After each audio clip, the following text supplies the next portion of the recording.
오늘은 느헤미야 1장, 2장, 3장 말씀을 보겠습니다. 먼저 느헤미야는요, 우리 아까 읽었던 말씀처럼 술 맡은 관원입니다. 술 맡은 관원. 술 맡은 관원, 그 직분이 술 따라주는 역할을 하는 건가? 그런데 아주 중요한 역할입니다. 이제 왕의 잔치에 관여하고요, 또 왕이 언제든지 이렇게 술을 찾으면 갖다 줘야 되는 일이고, 그러다 보니까 왕을 늘 가까이 할 수 있게 되고, 술을 따라주면서 거기에 나쁜 마음을 품으면 또 왕을 독살할 수도 있는 그런 위치가 술 맡은 관원입니다. 그러니까 아무나 맡길 수가 없는 아주 중요한 자리입니다. 그런데 느헤미야가 원래 이 본토 사람이 아님에도 불구하고 이 일을 맡았다고 하는 것은 왕에게 엄청난 신뢰를 받는 사람이라는 것을 알 수가 있습니다. 그런데 이제 이 당시에는 페르시아거든요. 이 페르시아 사람이 아님에도 불구하고, 유대인임에도 불구하고 이런 일을 맡고 있었습니다. 자, 먼저 1장 1절부터 끝절까지는 느헤미야가 예루살렘에 대해서 기도하는 내용이 나옵니다. 이때는 아닥사스다 왕 때인데요, 성경에 페르시아 왕이 몇 명 나옵니다. 고레스 왕, 또 다리오 왕, 또 아하수에로 왕, 또 아닥사스다 왕, 그 중간에 왕들이 또 있습니다. 그렇지만 성경에는 그 정도 나오는데요, 아닥사스다 왕 때 예루살렘에 대한 소문을 들었습니다. 바벨론에게 멸망당할 때 이제 남아있는 사람들의 모습이 어떤가 하는 소문을 들었는데, 큰 환난을 당하고 능욕을 받고 성은 허물어지고 성문들은 불탔다고 했습니다. 그래서 수일 동안 그 말을 듣고요, 수일 동안 슬퍼하고 울고 금식하며 기도했다는 내용이 나옵니다. 그리고 5절부터 11절은 이제 그 내용이 나오고요, 2장으로 넘어가면 1절부터 끝절까지 이제 느헤미야가 예루살렘으로 가는 내용이 나옵니다. 느헤미야가 이제 왕에게 포도주를 따를 때 왕이 보니까 근심 걱정이 가득하거든요. 평소에는 안 그러던데 왜 그러냐 왕이 물어봅니다. 이 얘기를 해줘요. 예루살렘이 불탔습니다. 그 예루살렘은 저의 고향은 아니죠. 사실은 느헤미야만 돼도 이제 꽤 시간이 많이 지났거든요. 그러니까 이 바벨론에게 멸망이 되고 나서 이제 70년이 차서 그때 벌써 1차 귀환을 했습니다. 스룹바벨이. 그리고 나서 이때는 그 1차 귀환이 끝나고 2차 귀환을 앞에 놓은 시간인데, 그로부터 1차 귀환하고 나서부터 80년이 또 지났습니다. 80년. 그러니까 이 에스라서의 이야기와 느헤미야서 이야기의 사이에는 80년이라고 하는 긴 시간이 또 지나는 겁니다. 자, 어쨌든 그렇게 해서 이제 왕이 물어보니까 예루살렘이 불탔습니다. 무엇을 원하느냐? 5절에 뭐라고 되어 있냐면, 제가 예루살렘에 가서 성을 건축하기를 원합니다. 여러분, 스룹바벨은 이제 성전을 재건했잖아요. 근데 느헤미야는 성벽을 재건합니다. 성곽을 재건하는데요, 왕이 허락을 해줍니다. 그래서 조소를 주어서 잘 통과할 수 있도록, 또 그 성곽을 지을 수 있도록 나무들을 주고요, 심지어는 군대 장관과 마병을 파병합니다. 그래서 철저하게 아주 상당히 이렇게 적극적으로 도와줍니다. 그리고 11절에 가면 예루살렘에 도착을 해서요, 아무에게도 얘기하지 않고 몇몇 사람과 함께 그 성을 쭉 돕니다. 다 무너졌어요. 그래서 고위 관리들을 불러서 이때 그 느헤미야가 총독으로 가거든요. 유대 지역에 총독으로. 그래서 예루살렘 성전에 대해서 강권합니다. 다시 우리 수치당하지 말자. 일어나서 성벽을 건축하자. 그런 내용이 나옵니다. 그랬더니 이제 또 반대자들이 또 일어나는 내용이 또 뒤에 나오고요, 반대하는 사람들. 3장으로 넘어가면 1절부터 32절은 드디어 예루살렘 성벽을 건축하게 되는데요. 여러 성문이 나옵니다. 양문, 어문. 양문은 양이 드나드는 문이다. 어문은 아마 무슨 수산시장 같은 게 있나 봐요. 어문, 물고기들. 옛날 문. 11절에 보면 망대. 그 다음에 13절에 보면 골짜기 문. 14절에 보면 분문이라는 게 나와요. 분문. 이것은 이제 분이라는 게 뭐죠? 똥을 말하잖아요. 이제 그런 것들이 왔다 갔다 하는 문, 분문을 만들고, 15절에는 샘문. 아주 독특한 특징이 있는 것이 이 샘물이 있는 흐르는, 이 당시에는 사막 지역이니까 엄청나게 이 샘문이 중요하거든요. 샘을 관리하는 샘문. 그 다음에 28절에 보면 마문이 나와요. 마문, 말들이 왔다 갔다 하는 문들. 이런 것들을 건축을 합니다.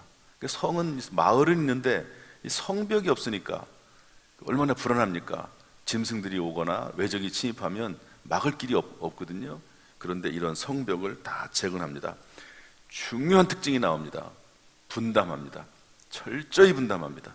그래서 이 지역은 누가 맡고 이 지역은 누가 맡고 분담을 하고, 그런데 그 명단을 다 공개합니다. 그래서 하나하나 이 지역은 어떤 사람이 어떤 가문이 맞습니다라고 성경의 이름까지 다 공개하는 것을 알 수가 있습니다. 자, 어쨌든 이런 내용입니다. 느헤미야가 예루살렘에 대해서 듣고 기도하고, 느헤미야가 예루살렘에 들어가고, 그리고 느헤미야가 성벽 건축을 시작하게 되는 그런 내용이 1장, 2장, 3장인데요. 먼저 이 말씀 속에서 우리 1장 11절 말씀 한번 살펴보겠습니다. 1장 11절 말씀 다 같이 시작. 주여 구하오니 귀를 기울이사 종의 기도와 주의 이름을 경외하기를 기뻐하는 종들의 기도를 들으시고 오늘 종이 형통하여 이 사람들 앞에서 은혜를 입게 하옵소서 하였나니 그때 내가 왕의 술관원이 되었습니다. 그 다음에 2장 12절 말씀 읽어보겠습니다. 2장 12절 11절 12절 말씀 두 절 읽어보죠. 시작. 내가 예루살렘에 이르러 머무른 지 사흘 만에 내 하나님께서 예루살렘을 위해 무엇을 할 것인지 내 마음에 주신 것을 내가 아무에게도 말하지 아니하고 밤에 일어나 몇몇 사람과 함께 나갈새 내가 탄 짐승 외에는 다른 짐승이 없더라. 그러니까 이 성벽이 무너졌다는 말을 듣고 무너졌네, 안타깝다, 이 정도가 아니고요. 어떤 마음이 들었냐면 내가 가서 성벽을 재건해야 되겠다라고 하는 마음을 가지게 됐는데, 성경에 뭐라고 되어 있죠? 내 마음에 하나님께서 주셨다, 이렇게 되어 있습니다. 하나님께서 그런 마음을 주신 것이에요. 따라서 하나님은 어떤 분이시냐? 하나님은 마음에 소원을 두고 행하시는 분이십니다. 따라합시다. 하나님은 마음에 소원을 두고 행하게 하시는 분이시다. 그래서 신약성경에 와서도 빌립보서 2장 13절에 보면 너희 안에 행하시는 이는 하나님이시니 자기의 기쁘신 뜻을 위하여 너희에게 소원을 두고 행하게 하시나니. 참 하나님 일하시는 방법입니다. 여러분에게는 하나님이 어떤 마음에 소원을 두시고 지금까지 지내오게 하셨습니까? 새벽기도 나오게 하는 것도 그냥 되는 게 아니거든요. 어떤 사람은 새벽기도 아무리 나와라 그렇게 얘기를 해도 안 나옵니다. 새벽기도 힘들어서 못 나오면 하루에 한 번씩 꼭 나와서 예배당에, 베드로는 하루에 3번씩 성전에 가서 기도했잖아요. 그렇게 못할지언정 하루에 한 번씩이라도 예배당에 들러서 하나님 앞에 짧게라도 기도해라, 그렇게 얘기해도 마음에 소원이 안 생기면 어쩔 수가 없습니다. 어제도 제가 이제 한 10시 정도에 집에 들어갔나요? 그랬는데 9시 반 정도 돼가지고 어떤 분이 한 분 오셨더라고요. 그래서 기도하고 그분하고 좀 할 얘기가 있어서 좀 얘기 좀 하고 저도 들어갔는데, 밤마다 나와서 새벽에는 도저히 나올 수가 없습니다. 그분이 일 때문에. 그런데 아무리 힘들고 바빠도 저녁에 나와서 꼭 기도하고 들어가세요. 찬송을 많이 하시고 기도하고. 가장 좋은 것은 제가 볼 때는 새벽 기도예요. 왜냐하면 하루에 첫 시간을 주님 앞에 드리는 거니까. 그렇지 않다 할지라도 저녁이라도 낮 시간이라도 시간을 내서 하나님 앞에 말씀 읽으면서 찬송하면서 기도하는 것이 참 중요합니다. 그러면 하나님께서요 소원을 주세요. 하나님께서 아이디어를 주시고 지혜를 주시고 어떻게 살아야 될지 하는 것을 하나님이 반드시 알려주십니다. 할렐루야. 알려주세요. 깨닫게 하세요. 여기 하나님께서는 이렇게 느헤미야에게 마음에 소원을 주시고 행하신 하나님이심을 알 수가 있습니다. 늘 이 하나님의 음성에 민감하고 하나님의 음성을 잘 분별할 수 있는 그런 능력이 있기를 주님의 이름으로 축복합니다. 이것이 능력입니다. 다른 게 능력이 아니에요. 다른 게 능력이 아닙니다. 하나님의 음성을 듣고 기도하는 가운데 하나님과 동행하고 평안한 삶을 사는 것, 이것이 능력이지 다른 것이 능력이 아닙니다. 이런 선한 마음을 행하게 하시는 하나님, 그 하나님이 저와 여러분의 하나님이고 이런 은혜와 능력을 평생 베풀어 주시기를 주님의 이름으로 축복합니다. 우리 1장 8절 9절 읽어보겠습니다. 1장 8절 9절 다 같이 읽어보죠. 시작. 옛적에 주께서 죄종 모세에게 명령하여 이르시되 만일 너희가 범죄하면 내가 너희를 여러 나라 가운데서 흩을 것이요 만일 내게로 돌아와 내 계명을 지켜 행하면 너희 쫓긴 자가 하늘 끝에 있을지라도 내가 거기서부터 그들을 모아 내 이름을 두려고 택한 곳에 돌아오게 하리라 하신 말씀을 이제 청하건대 기억하옵소서. 여러분, 느헤미야가 예루살렘 성벽이 무너졌다는 말을 듣고 금식기도 하거든요. 그런데 금식기도의 내용이 뭐냐면 일단 첫 번째는 회개기도 합니다. 자기는 사실은 바벨론에게 멸망당할 때 그 자리에 있지도 않았습니다. 지금부터 150년 전 이야기거든요. 거기에 대해서 전혀 자기가 잘못한 게 없습니다. 그런데 우리의 조상들이 하나님 앞에 잘못한 것을 용서해 달라고 대신 회개기도할 뿐만 아니라 기도하면서 본인이 이제 성벽을 재건한 일에 한번 쓰임 받고 싶다고 마음의 소원을 품은 다음에 말하기를 뭐라고 기도하냐면 하나님께서 전에 이렇게 말씀하지 않으셨습니까? 누구든지 하나님께 다시 돌아와서 기도하면 용서하시고 하나님께서 그들을 돌아오게 하시겠다고 말씀하지 않았습니까? 옛날에 했던 말씀을 기억합니다. 성경의 위대한 인물들은요 전부 말씀 붙잡고 기도합니다. 한번 따라합시다. 위대한 기도자들은 말씀 붙잡고 기도한다. 말씀 붙잡고 기도하는 거예요. 성경 말씀을 모르면 능력 있는 기도가 될 수가 없습니다. 그래서 말씀을 읽으라고, 말씀을 공부하라고 그렇게 말씀을 드리는 거죠. 그래서 말씀을 이제 청하건대 기억하옵소서. 여러분, 우리의 삶 가운데 기도 제목이 있습니까? 그럼 말씀 보세요. 말씀 보세요. 말씀 없이 기도만 하면 내가 뭘 기도해야 될지, 하나님의 뜻이 무엇인지 분별을 못합니다. 말씀 붙잡고 기도하는 거예요. 말씀 읽으면서 말씀 붙잡고 기도할 수 있는 그런 은혜가 있기를 주님의 이름으로 축원합니다. 3장으로 넘어가면은요 1절, 3절, 6절, 11절, 13절, 14절, 15절, 28절에 보면 분담합니다. 성벽을 재건하는데 여러분, 하나님의 거룩한 사역에 우리가 동참할 뿐만 아니라 분담을 해서 잘 감당할 수 있게 되기를 주님의 이름으로 축복합니다. 그런데 3장 5절에 보면요 드고아 사람들이 중수하였으나 그 귀족들은 그들의 주인들의 공사를 분담하지 아니하였으며, 그런데 마땅히 해야 되는데 하지 않는 사람들도 있다는 거예요. 근데 어떤 사람들은 보면은요 20절에 보면 3장 20절에 보면 그 다음은 삽배의 아들 바룩이 한 부분을 힘써 중수하여, 이렇게 힘써서 분담해서 동참했다 하는 분도 있는 것을 볼 수가 있습니다. 여러분, 거룩한 사역, 나에게 맡겨진 일들이 무엇이든지 간에 힘써 감당할 수 있게 되기를 주님의 이름으로 축복합니다. 반드시 하나님께서 그 수고를 기억하시고 만배로 갚아주시고 이 땅에서 하늘나라에서 상급으로 갚아주시기를 주님의 이름으로 축원합니다. 마지막 한 가지만 보겠습니다. 우리 1장 4절 말씀 보겠습니다. 1장 4절 다 같이 읽죠. 시작. 내가 이 말을 듣고 앉아서 울고 수일 동안 슬퍼하며 하늘의 하나님 앞에 금식하며 기도하여. 그 다음에 2장 4절 말씀 보겠습니다. 2장 4절 말씀 시작. 왕이 내게 이르되 그러면 내가 무엇을 원하느냐 하시기로 내가 곧 하늘의 하나님께 묵도하고. 이 기도에 대해서 참 이렇게 써놓은 그런 말씀이 찾기가 쉽지 않습니다.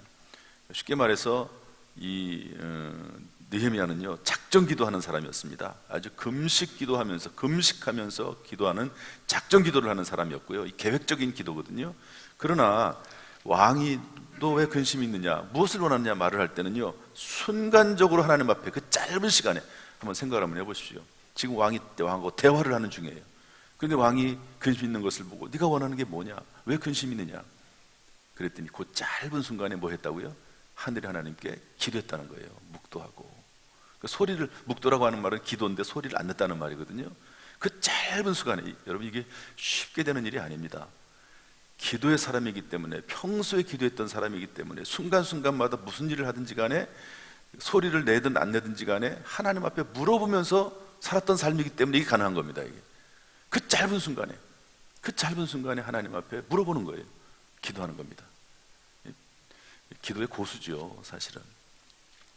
이 정도가 되니까 하나님께서 하시는 말씀을 들을 수가 있고, 그리고 하나님께서 그 마음에 소원을 두시고 그 소원에 따라 움직이는 거죠. 어떤 하나님의 소원인 하나님의 말씀은 계속 들리거든요, 사실은. 그런데 그것을 못 들어요, 사실은. 못 듣습니다. 계속해서 성령께서 말씀하시고 말씀을 통해 성경 말씀을 하시는데도 잘 못 듣는 때가 많거든요. 그렇지만 느헤미야는 이런 음성을 듣고 그 마음의 소원대로 행했습니다. 사랑하는 성도 여러분, 정말로 우리에게도 분별할 수 있는 영을 하나님이 부어주시기를 주님의 이름으로 축복합니다. 하나님의 음성을 듣고 그 소원대로 행하는 가운데 하나님의 거룩한 역사가 우리 성도들을 통해서 이루어지기를, 우리 교회를 통해서 이루어지기를 주님의 이름으로 축원합니다. 기도하겠습니다. 하나님 아버지, 오늘 느헤미야의 말씀을 또 시작합니다. 하나님의 사람 느헤미야, 그러면서도 고위 관리인 이 느헤미야, 하나님 간절히 바랍니다. 우리 모든 성도들 사회생활 속에서도 뛰어나고 인정받고 존경받고 능력받는 능력 있는 성도들이 될 수 있도록 인도하여 주옵소서. 동시에 그러면서도 영적으로 깨어 있어서 늘 하나님의 말씀을 분별하고 살아가는 복된 인생이 되도록 주여 도와 주옵소서. 오늘 하루의 삶을 주님 앞에 의탁합니다. 또한 오늘 금요기도회 주일 또한 다 잘 준비할 수 있도록 은혜 베풀어 주시기를 원하오며 예수님의 이름으로 축복하며 기도하옵나이다. 아멘. 이제는 우리 주 예수 그리스도의 은혜와 아버지 하나님의 무한하신 사랑과 성령님의 교통하심이 이 시간 주 앞에 나와 예배드리는 모든 성도들 한 사람 한 사람 머리 위에, 그 가정, 직장, 사업, 자녀, 심령 위에, 그 마음의 소원 위에 함께 하시기를 간절히 축원하옵나이다. 아멘.